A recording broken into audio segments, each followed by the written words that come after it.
Ya, saat ini Sri Poko TV sedang berada di kantor Samsat UPTB wilayah Palembang 3, kawasan di Simpang Flyover Bandara Palembang. Baru saja genap jajaran pegawai di Samsat UPTB Palembang 3 menggelar senam pagi. Senam pagi ini dalam rangka menangkal COVID untuk meningkatkan imun. Ya, sekarang kita terhubung dengan Kepala Samsat UPTB 3 Palembang 3, Bapak Insinyur Deliar RPM MT. Ya, Pak Deliar, bisa diceritakan ini barusan kegiatan ini apa ini, Pak? Kami kegiatan ini udah lama tidak dilaksanakan. Jadi kegiatan rutin hari Jumat ini dalam rangka peningkatan imun. Khususnya kami di pelayanan Samsat Palembang 3. Dan kami dihadiri oleh seluruh 4 pilar.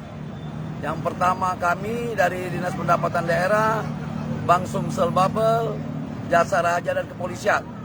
Ini sangat perlu bagi kami karena kami satu hari sampai 500 melayani wajib pajak, dan kami tetap menggunakan protokol kesehatan agar kami tetap memberikan pelayanan yang prima kepada masyarakat dan wajib pajak.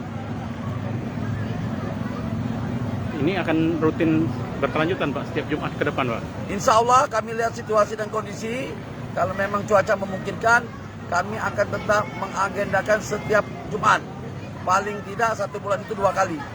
Jadi mereka memang betul-betul di samping meningkatkan imun, kekeluargaan tetap kami junjung tinggi dengan 4 komponen tadi. Oke, Pak. Boleh kita wawancara dengan salah satu peserta senam. Oh, Mbak, dengan Mbak siapa nih, Mbak? Putri. Mbak Putri, merasa keberatan apa malah senang, Mbak, ada kegiatan senam ini kembali, Mbak? Senang banget ya, karena udah lama kita nggak mengadakan senam, dan ini kebetulan diadakan lagi, jadi senang banget. Senang ya? Kesehatan juga.